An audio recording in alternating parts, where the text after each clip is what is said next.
Dans la première partie de Petit meurtre entre riches, Un entrepreneur macho qui a une aventure avec une femme du monde. une improbable histoire d'amour va finir dans le sang. La presse avait monté en épingle le côté ménage à trois, dont sont friands les Américains.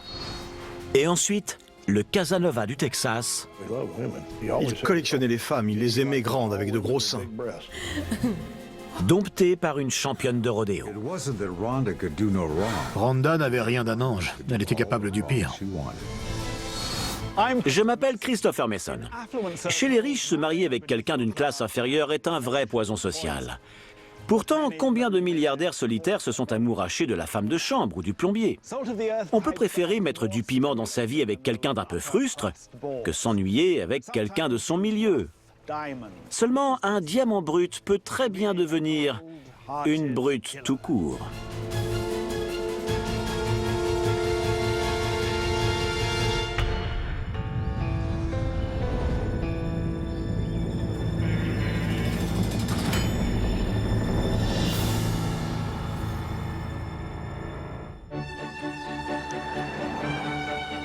Un dimanche matin tranquille dans ce paradis pour milliardaires. C'est un des lieux de villégiature estivale les plus élégants et les plus huppés d'Amérique.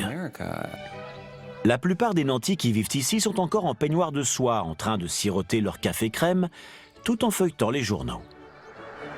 Sauf dans cette opulente résidence. Ted avait été battu à mort. On lui avait cassé les doigts et les mains. Il avait plusieurs côtes cassées. Il était complètement nu. Il n'avait plus que sa montre. Quel drame sordide a eu lieu dans ce luxueux havre de paix? Ce genre de crime n'est pas courant dans l'East Hampton.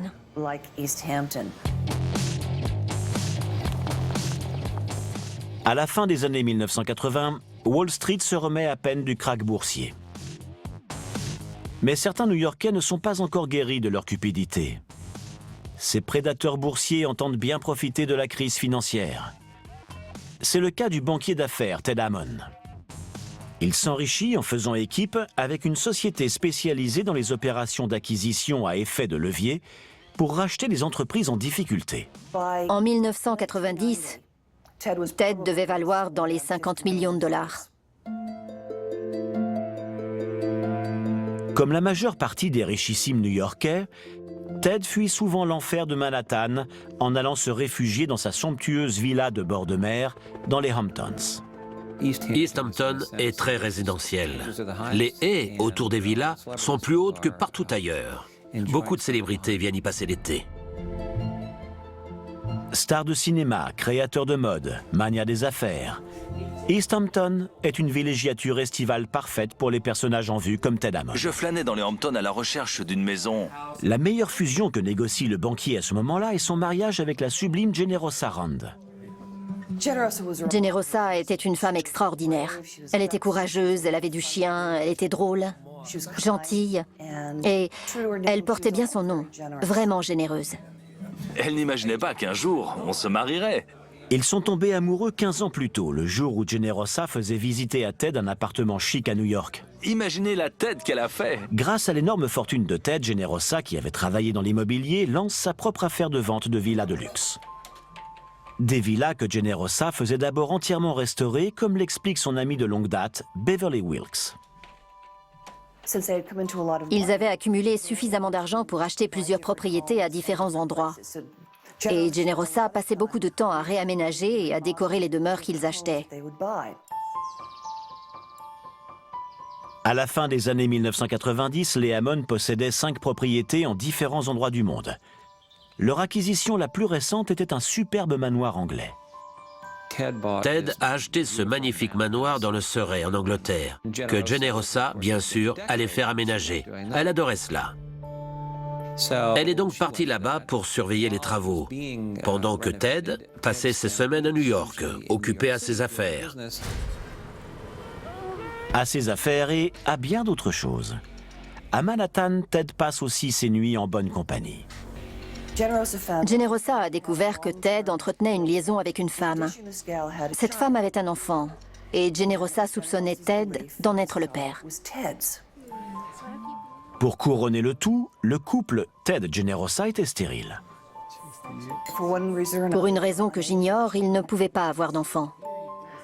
Donc en 1992, ils ont adopté des jumeaux originaires d'Ukraine.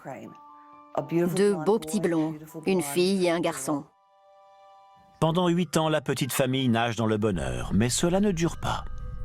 En 2000, l'infidélité de Ted pousse Generosa à demander le divorce.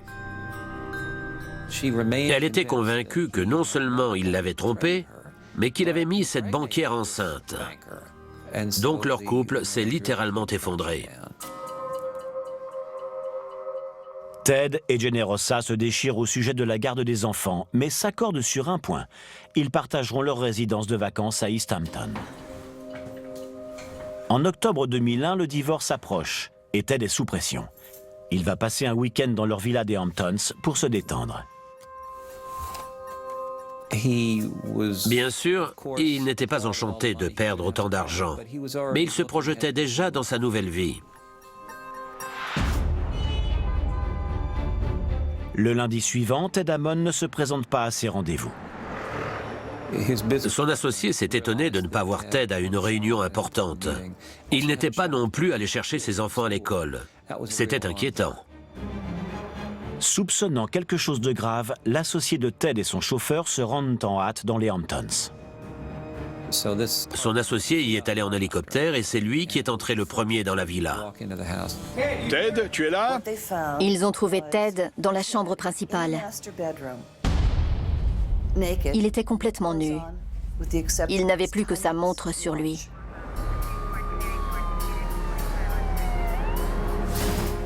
La police se rend immédiatement sur place, mais pour Ted Hammond, il n'y a plus rien à faire. Il est mort depuis au moins 24 heures. Ted avait été battu à mort, frappé à la tête, et en plus horriblement lacéré. D'étranges brûlures cutanées indiquent que le millionnaire a été agressé avec un taser. Un malfaiteur violent se serait introduit dans ce quartier chic? Sur le plan de travail de la cuisine, il y a toujours le portable de Ted, les clés de sa Porsche et 2000 $ en liquide. Il ne peut donc pas s'agir d'un cambrioleur. La porte d'entrée n'avait pas été forcée et la police n'a pas trouvé d'autres empreintes que celles des personnes qui fréquentaient normalement la maison. Regarde ça. Les enquêteurs découvrent un système de surveillance très perfectionné qui a été mis hors d'usage. Il avait été débranché et le disque dur de la caméra avait disparu. Cette installation comprenait des caméras dans toutes les chambres et manifestement, elle fonctionnait lorsque Ted a été tué. La police aurait pu identifier le tueur. Seuls les proches de Ted Hammond pouvaient connaître l'existence de ce système de sécurité. Le système de vidéosurveillance était installé au fond d'une toute petite pièce, sous le toit. Il fallait ouvrir une porte et pratiquement aller dans les combles pour le voir. Vraiment pas l'endroit où on s'attendrait à trouver un tel dispositif. Le disque dur de la caméra a été enlevé. Mais dans la maison, tout est intact. De plus, si un étranger était entré par effraction, les chiens de Ted l'auraient alerté. Autrement dit, l'auteur du crime est sans doute un proche. Rien n'avait été volé, rien n'avait bougé. Il devenait donc évident que le meurtrier était quelqu'un qui connaissait un tant soit peu la maison, quelqu'un qui pouvait y pénétrer. Dès lors, les enquêteurs se penchent sur les dernières heures de Ted Hammond. Ils découvrent qu'il n'a pas passé ce week-end de détente tout à fait seul. Peu après son arrivée, son ami de New York est venu lui rendre visite. La séduisante banquière n'est pas là pour négocier un rachat hostile. La maîtresse de Ted est-elle impliquée dans sa mort? Elle affirme qu'après leur rendez-vous galant, elle est retournée chez elle, dans les Hamptons, où elle possède elle-même une villa. Ils ont passé un certain temps ensemble et puis elle est partie. Son alibi vérifié, la maîtresse de Ted est disculpée. Cependant, Elle va fournir un indice important en disant aux enquêteurs que la nuit du crime, elle a reçu de Ted un message bizarre. Écoute, je suis sur la plage. Il y a des types bizarres ici, j'ai peur. Je rentre chez moi tout de suite. Appelle-moi. Ted appelait de 2 Mile Hollow Beach, une plage connue comme un lieu de rendez-vous gay. Le bruit a couru que Hammond était homosexuel et qu'il s'était rendu à un de ces rendez-vous gays qui aurait mal tourné. Un événement étrange survenu dans la rue où habite Ted met les enquêteurs sur une première piste. Un étrange rapport de police indiquait qu'un homme avait été vu en train de courir nu dans cette rue, non loin d'une plage gay. La mort de Ted Hammond est-elle liée à ses orientations sexuelles? Un secret qui menaçait d'éclater au grand jour? Normalement, ce qui peut arriver de plus choquant au cours d'un week-end dans les Hamptons, c'est que le traiteur vous fasse faux bon pour le dîner. Or là, c'est un meurtre qui vient ébranler cette enclave cossue, et ce pour la première fois depuis plus de 20 ans. Et pas n'importe quel meurtre. L'affaire d'East Hampton a tous les ingrédients voulus. Du sexe, des ragots et des rumeurs au sujet d'un homme nu courant au milieu de la rue. La première théorie, celle du rendez-vous gay qui aurait mal tourné, a été privilégiée pendant un moment, jusqu'à ce qu'il s'avère que le type qui courait nu dans la rue avait été vu en fait la veille du jour où Ted Hammond a quitté Manhattan pour les Hamptons. Tous ceux qui connaissaient Ted s'accordent à dire qu'il était hétérosexuel. Après avoir levé le doute sur ses activités extra-professionnelles, les enquêteurs s'intéressent aux ennemis potentiels de Ted Hammond. Il semble qu'il ait piétiné quelques plates-bandes. Remporte-moi ça. Et préviens ton copain. Encore une bourde comme ça et je vous vire tous les deux, c'est clair? Ted et Generosa avaient engagé 2 personnes qui, juste avant le meurtre, avaient poursuivi Ted. Ils réclamaient 5 millions de dollars pour défaut de versement de gages et d'indemnités.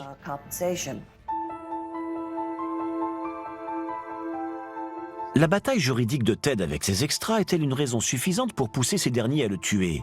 Toujours est-il qu'en tant qu'employés, ils avaient connaissance du système de vidéosurveillance. C'était forcément quelqu'un qui connaissait l'existence des caméras. Et que devient Generosa, l'épouse de Ted? Depuis qu'elle a demandé le divorce, ils vivent séparément. Elle a emménagé dans une maison de ville de 7 étages dans l'Upper East Side, un quartier chic de New York. Elle se passionne toujours autant pour la décoration. Et elle meuble aussi sa solitude. C'est en réaménageant l'immeuble de la 87e rue qu'elle a rencontré Danny Pelosi, un électricien employé par un de ses entrepreneurs pour effectuer la mise aux normes du bâtiment. Manifestement, ils se sont plu tout de suite. Vous devriez faire une pause. Avec plaisir. Danny Pelosi a commencé à passer beaucoup de temps en dehors de ses heures de travail avec Generosa. Nul doute que socialement, l'électricien se situe quelques échelons en dessous d'elle. Mais Generosa est fasciné par cette ours mal léchée. Entre Generosa et Danny, il y avait clairement une attirance très forte. Danny Pelosi se décrivait lui-même comme un travailleur manuel, macho, qui a eu une aventure avec une femme du monde.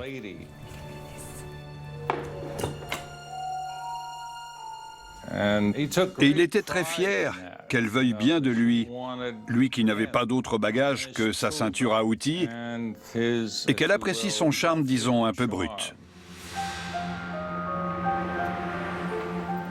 Tandis que Ted passe de plus en plus de temps avec sa banquière de Manhattan, Generosa se met en ménage avec son électricien. Je vais m'en griller une petite. Danny, on ne fume pas ici. Il s'est passé à peine quelques semaines entre le moment où Danny a commencé à travailler sur le chantier et le jour où il s'est installé dans un hôtel de luxe avec Generosa. Du jour au lendemain, pour Danny Pelosi, l'argent coule à flot. Generosa accumulait les factures. Cet hôtel lui coûtait 50 à 100 000 dollars par mois. Il dépensait 500 $ pour un petit déjeuner entre amis. Ils en donnaient 50 au groom pour qu'il aille promener le chien et 100 au voiturier pour aller chercher la voiture alors qu'il payait déjà 100 $ de parking par jour. C'était de la folie. On aurait dit qu'il s'efforçait de dépenser cet argent le plus vite possible comme s'il cherchait à provoquer Ted. Ça s'arrose. C'est la fête. Allez, on boit un coup. C'était fait avec ostentation, comme pour dire « Regardez tout cet argent que je dépense pour cet électricien sans qualification. Santé, santé. » Leur seul but était d'irriter Ted Hammond. Et cela fonctionne. Ted et Generosa s'engagent dans une guerre sans merci pour négocier les conditions de leur divorce. Generosa croyait que Ted pesait entre 300 et 500 millions d'euros. Elle le disait à qui voulait l'entendre. Mais après l'éclatement de la bulle Internet, les avoirs du financier ont quelque peu fondu. Il valait plutôt dans les 80 millions de dollars. Elle allait finalement obtenir 25 millions, plus une ou deux maisons. Ce n'était pas si mal, mais elle en voulait davantage. Et Generosa va en avoir davantage, car Ted semble avoir oublié un détail important. Je t'aime. Moi aussi. Pendant que cette bataille juridique faisait rage entre eux, Ted Hammond n'avait même pas pris le temps de modifier son testament. Donc, tous ces biens sont allés à Generosa. Michael Dowd, l'avocat de Generosa, dit ignorer qu'elle figurait encore sur le testament. Elle pensait qu'étant donné que leur divorce se passait très mal, son mari l'avait depuis longtemps rayé de la liste de ses légataires. Nul ne sait pourquoi ce testament n'a pas été révisé, ni pourquoi Ted Hammond n'a rien fait pour le révoquer.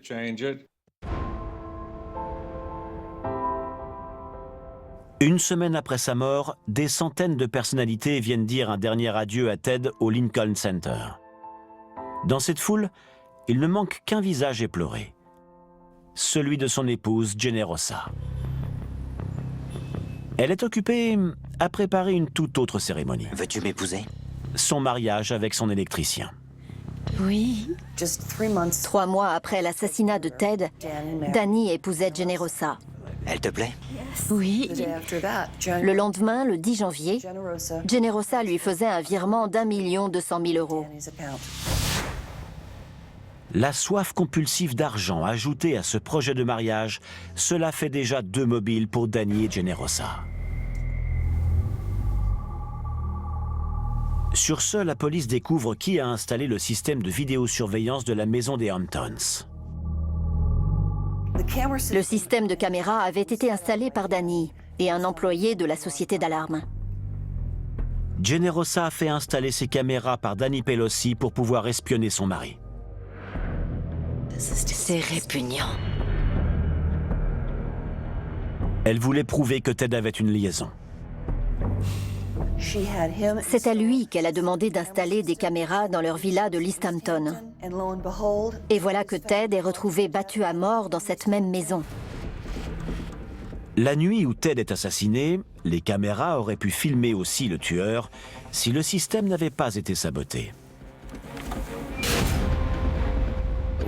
C'était un indice sérieux pour l'enquête que ce système de surveillance très sophistiqué ait été neutralisé. Mais il était tellement sophistiqué que très peu de gens savaient le faire. Alors ce soir-là, qui met le système de caméra hors d'usage? Les seules personnes qui connaissaient l'existence de ce système étaient Danny, Generosa, la sœur de Danny, et peut-être 1 ou 2 employés. Une de ces personnes est sans doute l'assassin de Ted Hammond. 2 ans après que Ted Hammond a été violemment battu à mort, le ministère public soumet l'affaire à un jury d'accusation. Il y a 2 suspects. Son ex-femme Generosa et le deuxième mari de celle-ci, Danny Pelosi. Mais Generosa Hammond nie toute implication dans ce meurtre. Je ne pense pas qu'elle ait quoi que ce soit à voir avec sa mort. Reste donc Danny Pelosi. Les enquêteurs lui découvrent un lourd passé judiciaire. Il devait déjà y avoir une vingtaine de délits à son actif. Agression, cambriolage, conduite en état d'ébriété. Qui plus est, Danny possède un taser, l'arme utilisée pour frapper Ted cette nuit-là.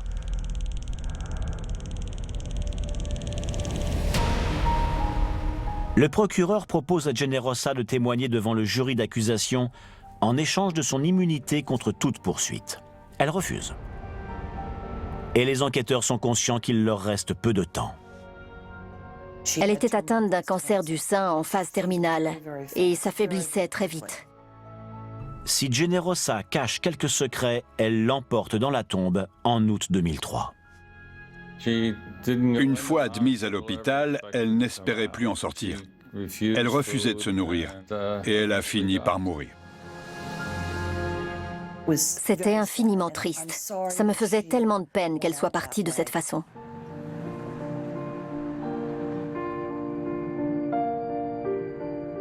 Danny prend un dernier verre avec Generosa dans leur bar préféré. C'était une manière de dire « Je vais aller dans un endroit où ma femme et moi allions ensemble, je veux lui offrir un verre et je veux avoir ses cendres avec moi pour les merveilleux souvenirs que j'ai d'elle. » Mais il fait venir un photographe et un journaliste du New York Post. Ça en dit long sur Danny Pelosi quand même. Un an plus tard, Danny Pelosi n'est plus au bar, mais à la barre. Celle du tribunal où il est jugé pour le meurtre de Ted Hammond. La fine fleur de Manhattan se met en pause pour suivre ce procès tant attendu. Évidemment, la presse avait monté en épingle le côté ménage à trois. Du pain béni pour les journaux à scandale et la télévision. Rien de tel pour attirer l'attention. Les Américains sont friands de ce genre d'histoire. L'avocat de Danny Pelosi, Gerald Shargel, estime que la culpabilité ne repose que sur des preuves circonstancielles. Si Danny Pelosi l'avait tué de ses propres mains, est-ce qu'on n'aurait pas retrouvé des traces de son sang dans la chambre? Il n'avait pas de sang sur lui et aucune trace d'ADN qui prouve son implication dans cette affaire n'a été trouvée. Il n'y avait pas de preuves scientifiques formelles. De notre point de vue, Danny Pelosi n'était pas le meurtrier. J'en ai marre de ces virements 3 fois par an. Je veux qu'il paye comptant. L'accusation est convaincue que Danny Pelosi avait un mobile. Ted Hammond a imposé des conditions draconiennes pour son divorce. Generosa n'a pas le droit de se remarier avant 3 ans.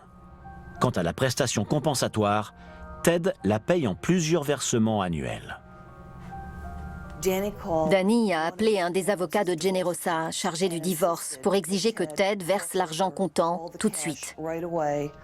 Il ne voulait ni paiement échelonné, ni clause restrictive, telle que concubinage ou remariage. Il exigeait que l'avocat règle cela immédiatement et lui apporte l'argent en liquide. Comment tu expliques ça? Apparemment, l'électricien travaille de moins en moins sur les chantiers et passe de plus en plus de temps dans les salles de jeu. Elle s'est rendue compte, et cela la mettait très en colère, que Danny dilapidait son argent. Et ils se disputaient constamment à ce sujet. Tu t'assois et tu restes là. Il emmenait ses amis à Las Vegas. Et entre le jeu et les femmes, il dépensait des fortunes en un rien de temps.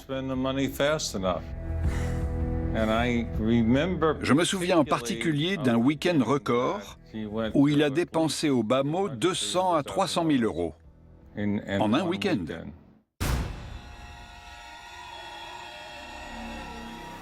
Selon le procureur, Danny décide de tuer Ted, seule solution pour continuer à disposer d'une abondante trésorerie.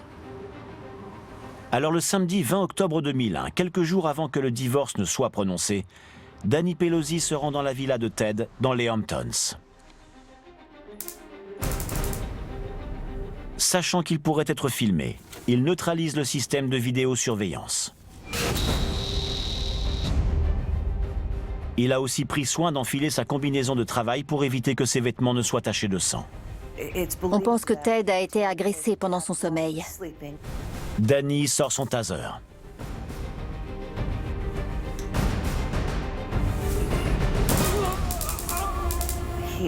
Il lui a asséné une trentaine de coups sur la tête et d'autres sur le corps. Il est mort sous les coups d'un objet qui n'a jamais été retrouvé. Aucune arme n'a jamais été montrée au juré. À défaut de preuves scientifiques formelles, l'accusation a un témoin clé. Le père de Danny, Robert Pelosi, était un témoin à charge. Danny lui avait demandé s'il connaissait un endroit sûr où cacher quelque chose que personne, jamais, ne devait trouver. Voulait-il parler de l'arme du crime? Des amis de Danny, auxquels celui-ci aurait confessé son crime, viennent également à la barre. En réalité, Danny avait presque avoué son crime en faisant certaines déclarations compromettantes à plusieurs personnes. Sans arme du crime, ni preuve scientifique formelle, le mobile avancé par l'accusation ne tient pas vraiment. L'avocat de Danny est confiant. On ne sait jamais ce que les jurés vont décider. Mais j'ai pensé que le procès pouvait très bien aboutir à un acquittement. C'est alors que le flambeur de seconde zone a le culot de venir à la barre des témoins. Il n'y avait aucune raison pour que Danny vienne témoigner. Il l'a fait, et ça a été un désastre. Lors d'un contre-interrogatoire, Pelosi avoue qu'il aimait bien faire peur à ses collègues avec son taser. Ce témoignage, ajouté au poids des preuves circonstancielles, suffit à convaincre les jurés. Daniel Pelosi est déclaré coupable de meurtre.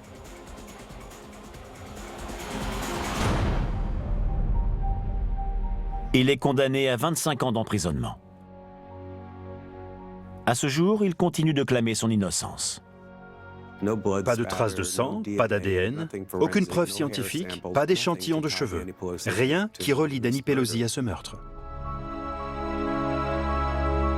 Les riches sont censés avoir des goûts raffinés, mais j'ai souvent vu des gens fortunés attirés par des individus d'une autre classe. Et c'est précisément à ce charme quelque peu bas de gamme que va succomber un magnat du pétrole texan qui veut goûter à des plaisirs coupables. La chaleur est étouffante en ce jour de l'été 2004. En pénétrant dans une luxueuse propriété à Austin, au Texas, des policiers sont saisis par une odeur épouvantable. On était en juillet, un mois très chaud au Texas. Il y avait quelque chose d'anormal et de nauséabond aussi. Pour des flics chevronnés, c'est une odeur qui ne trompe pas. C'est l'odeur de la mort. Le corps était en état de décomposition avancée quand ils l'ont trouvé. Ils ont estimé qu'il était là depuis environ une semaine. Une chose est sûre, la victime n'est pas morte de mort naturelle. Le cadavre portait plusieurs impacts de balles.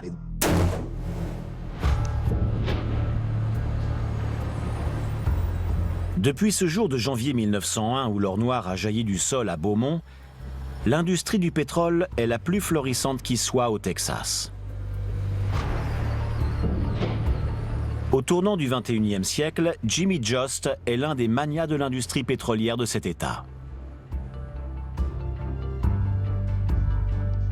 Le pétrole, il l'a dans le sang, comme toute sa famille depuis des générations. Jimmy a toujours eu de l'argent. Il gagnait des centaines de milliers de dollars par an, et jusqu'à 1 ou 2 millions certaines années. Et ça, c'était il y a 20 ou 30 ans.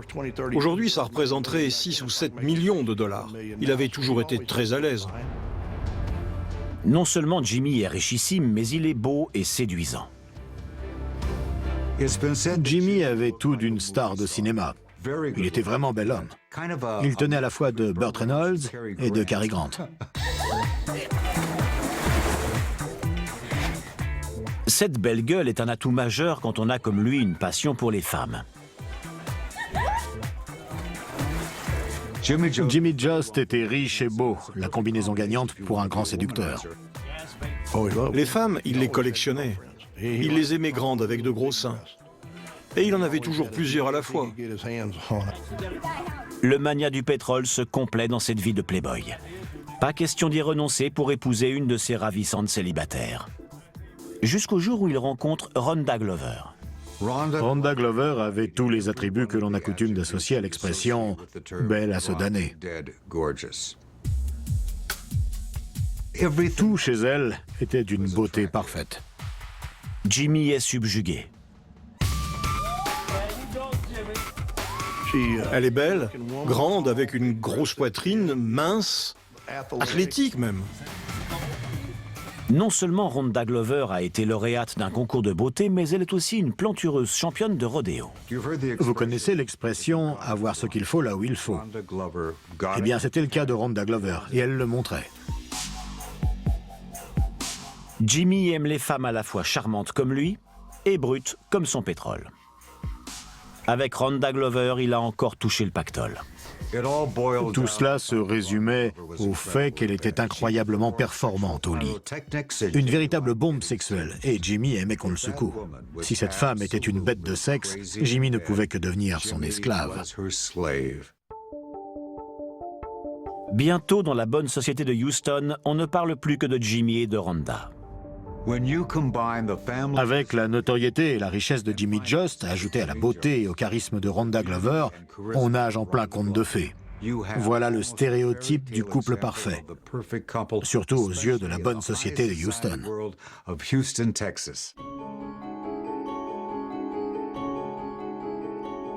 Maintenant que Jimmy Just a succombé à ses charmes, Rhonda va avoir accès à une inépuisable réserve d'argent. Fou amoureux d'elle, l'exubérant baron du pétrole accède à tous les désirs de sa déesse. Jimmy lui offrait absolument tout ce qu'elle voulait. Si elle était lassée d'une maison, il lui en achetait une autre. Elle préférait un appartement, il lui en trouvait un. Une voiture, pareil. Il était dingue d'elle. Il voulait être sûr qu'elle avait tout ce qu'elle désirait. Au bout de 5 ans, Jimmy est payé en retour. Rhonda lui donne un fils. Mais même l'arrivée de cet enfant ne parvient pas à mettre un frein à la vie de ce couple uniquement faite de jouissance. On revient bientôt. C'est promis. Quand leur fils est né, ils lui ont consacré du temps, mais sans pourtant changer grand-chose à leur style de vie. Ils ont continué à sortir, à voyager, à faire ce qu'ils voulaient.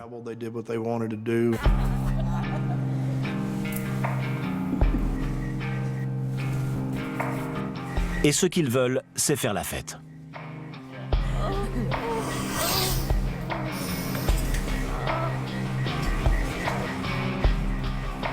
Loin de s'assagir, ils mènent une vie de plus en plus dissolue. Ils faisaient des trucs fous, prenaient toutes sortes de drogues et se conduisaient comme des détraqués. L'alcool et la drogue sont au rendez-vous presque tous les soirs. Le sexe également. Et pas seulement à deux. Tout le monde racontait qu'elle amenait tout le temps une autre fille, pour des plans à 3. C'était de notoriété publique qu'ils invitaient d'autres partenaires. Mais Jimmy et Rhonda vont bientôt se rendre compte qu'à force de vivre tout le temps à 100 à l'heure, tôt ou tard, on finit dans le mur. Le magnat texan Jimmy Just sait s'y prendre et il a l'œil infaillible en affaires.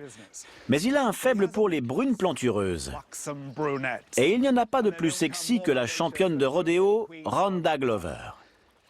La relation de Jimmy et Rhonda est comme du pétrole brut. Une étincelle et ça explose. Mais lorsqu'un jour, en plein été, par une chaleur torride, la police arrive chez Jimmy, force est de constater que cette flamme qui brûlait si ardemment s'est éteinte. 25 juillet 2004. Personne n'a vu Rhonda et Jimmy depuis plusieurs jours. Un proche alerte la police qui se rend dans la luxueuse villa de Jimmy à Austin.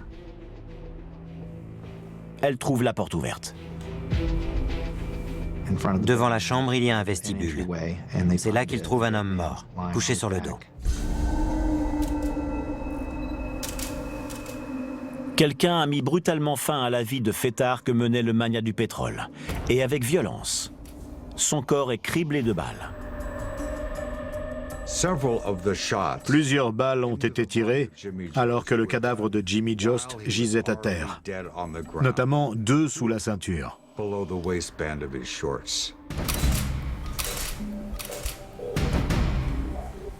La scène de crime est jonchée d'étuis de balles de 9 mm, et la maison est sans dessus-dessous. Mais il n'y a aucune trace d'effraction ou de vol.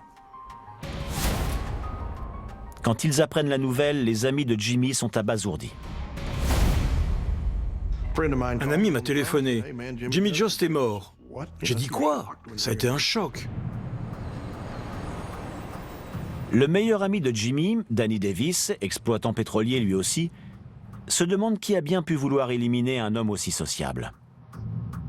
Quand j'ai appris la mort de Jimmy, j'ai eu beau réfléchir, je ne voyais pas qui avait pu le tuer, ni pourquoi. En plus d'élucider le meurtre de Jimmy, les enquêteurs doivent rechercher son amie Rhonda et leur fils, qui ont tous deux disparu.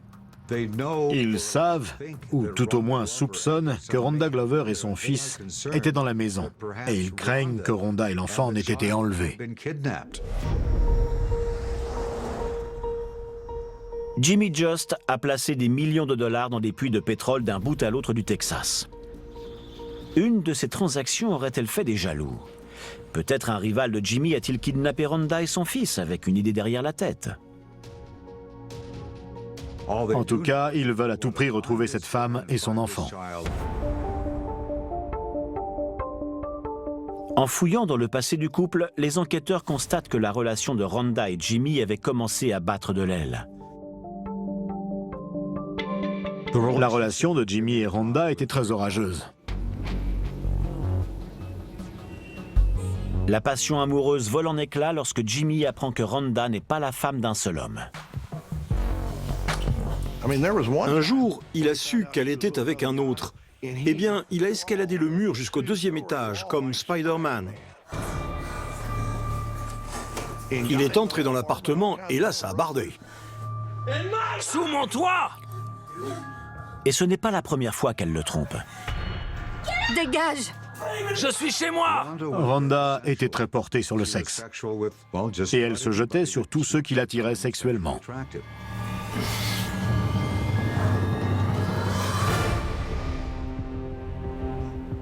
À en croire l'écrivain Burl Barer, Rhonda Glover tenait le baron du pétrole à sa merci. Rhonda n'avait rien d'un ange. Elle était capable du pire. C'est comme ça que les hommes se font avoir. Vous rencontrez une femme qui vous plaît, et là vous êtes cuit, foutu, flambé. Parce que cette femme, il vous la faut, et elle va vous rendre dingue. C'est bien ce qui se passe pour Jimmy. Les disputes du couple deviennent de plus en plus violentes. On a souvent raconté que la police était appelée chez eux, ou dans une chambre d'hôtel, où ils étaient en train de se tabasser mutuellement. Jimmy arrivait avec un œil au beurre noir en disant ce qu'on dit dans ces cas-là. Je me suis cogné dans un mur, ou je suis tombé dans les escaliers, ou encore je me suis donné un coup avec mon club de golf. Les amis de Jimmy essaient de le convaincre de rompre avec sa tigresse. Je lui ai dit, mon vieux, il faut que tu laisses tomber. Il faut arrêter cette folie. Elle s'en trouvera un autre, laisse tomber. Mais il ne l'a pas fait. J'ai un petit quelque chose pour toi. Jaloux et fou amoureux, C'est très important pour moi. Jimmy pense guérir Rhonda de ses frasques en lui proposant le mariage. Qu'est-ce qu'elle est belle! J'adore! Il a dit, je vais épouser Rhonda. Je lui ai offert une bague, tout va s'arranger. Je suis dingue d'elle. Je veux qu'elle soit ma femme. Il lui a offert une bague qui devait valoir 350 000 $. Alors? Merci, chérie. Et si je dis non, je peux garder la bague? Comment ça? Rien ne peut acheter la fidélité de Rhonda. Je ne te comprends pas. Elle ne voulait pas l'épouser. Elle a refusé. En 2003, l'idylle de Rhonda et Jimmy, qui durait depuis 15 ans, prend fin. Rhonda va s'installer dans un appartement à Houston, mais continue à voir Jimmy. Et d'autres hommes. L'assassin de Jimmy serait-il un de ses amants jaloux? Il lui arrivait, à ce que l'on dit, de séduire d'autres hommes. Mais je ne crois pas que l'on puisse en trouver un en particulier avec lequel elle ait eu une relation durable. Chez Jimmy, les enquêteurs passent tout au peigne fin. Ils finissent par trouver un indice. Dans la cuisine, ils ont trouvé la carte d'un magasin d'armes à feu et d'un club de tir du quartier. Les détectives téléphonent à ce magasin d'armes pour demander s'ils connaissent Jimmy. La réponse est non, pas de Jimmy Just. En revanche, ils ont une cliente du nom de Rhonda Glover.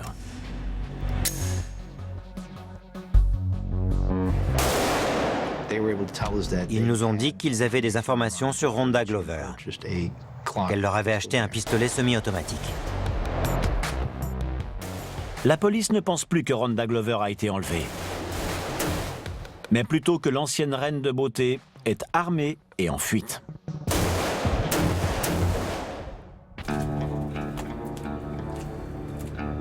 Dans un relais routier du Kansas, des agents de la police d'État s'approchent prudemment d'un camping-car de location. À l'intérieur, Rhonda Glover.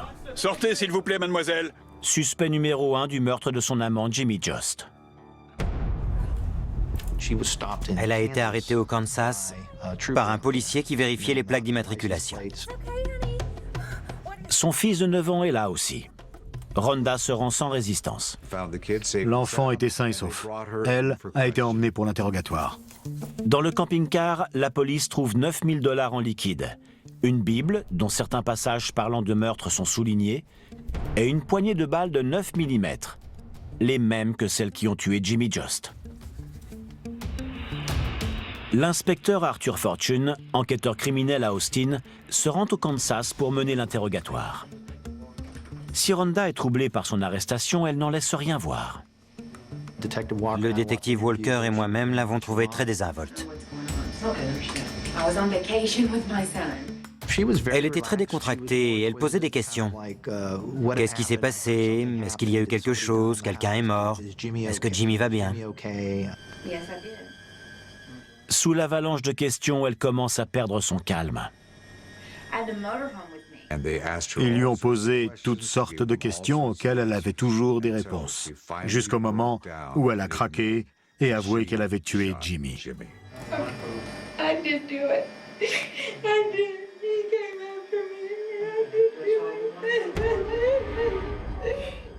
L'inspecteur Arthur Fortune a ses aveux. La prochaine question est « Pourquoi ?» Quel était le mobile?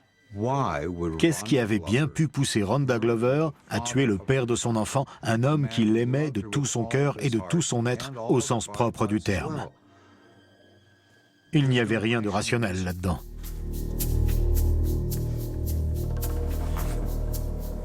Rhonda prétend qu'elle n'a pas eu le choix.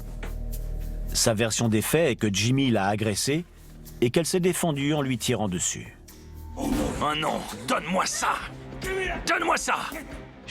Elle était soi-disant montée au grenier chercher des affaires de camping, pensant qu'il n'allait pas rentrer. Mais il monte. Arrête! Il la menace. Non! Elle lui dit « Je vais te tuer ». Et dans un geste désespéré de légitime défense, elle le tue. Elle a tiré jusqu'à ce qu'il soit mort.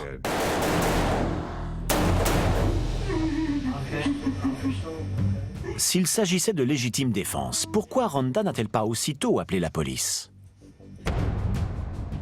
Pourquoi a-t-elle laissé le cadavre de Jimmy pourrir pendant des jours?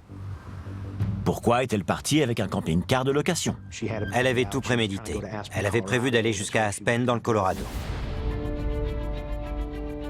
En février 2006, Rhonda Glover est jugée aux assises.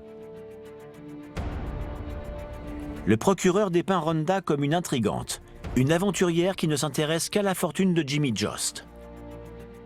Mais 2004 n'avait pas été une année faste pour le magnat du pétrole. Il gagnait de l'argent quand le marché du pétrole et du gaz était florissant et quand les cours chutaient, il en perdait. Et dans ces moments-là, l'affection de Rhonda fléchissait aussi. Les gens disaient qu'elle s'était lassée de lui parce qu'il n'avait plus d'argent. Ce qui est sûr, c'est que Rhonda perdait la tête. Elle souffrait de délires paranoïaques et de bouffées délirantes. Rhonda s'imaginait que Jimmy était en cheville avec le diable, que Satan et lui faisaient des affaires ensemble, et qu'ils avaient même des relations sexuelles dans une grotte, sous la maison, et qu'elle devait arrêter Satan.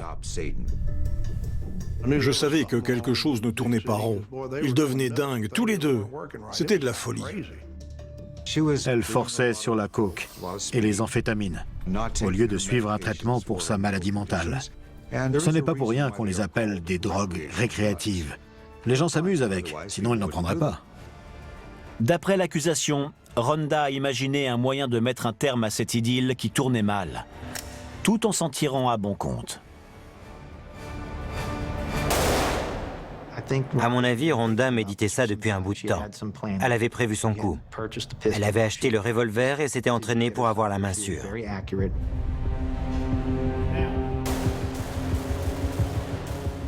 Les moniteurs du club de tir se disent impressionnés. Excellent tir, et vous réarmez vite, bravo. Non seulement la nouvelle élève est agréable à regarder, mais en plus elle comprend vite. Elle y allait 2 à 3 fois par semaine, d'où ses progrès.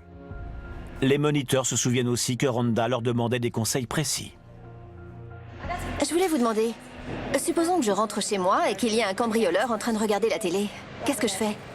Vous lui tirez dessus. Et si je suis dans la chambre et que l'intrus arrive par le couloir? C'est comme ça que Jimmy a été tué. Qu'est-ce que je fais? Pareil, vous vous protégez. On y retourne. D'accord. Elle a répété ce meurtre je ne sais combien de fois, jusqu'au jour où elle l'a commis pour de bon. Le 21 juillet 2004, Rhonda informe Jimmy qu'elle va passer chez lui chercher quelques affaires. Elle sait que Jimmy, toujours aussi épris d'elle, ne résistera pas à l'envie de rentrer chez lui pour la voir. Elle lui réserve une surprise. Jimmy est pressé de la voir. Il en meurt d'envie. Elle l'attend, mais avec un 9 mm. Il s'engage dans le couloir, tout heureux de la voir. Elle lui tire dessus, plusieurs fois. Puis quand il est à terre, elle s'approche et lui tire entre les jambes.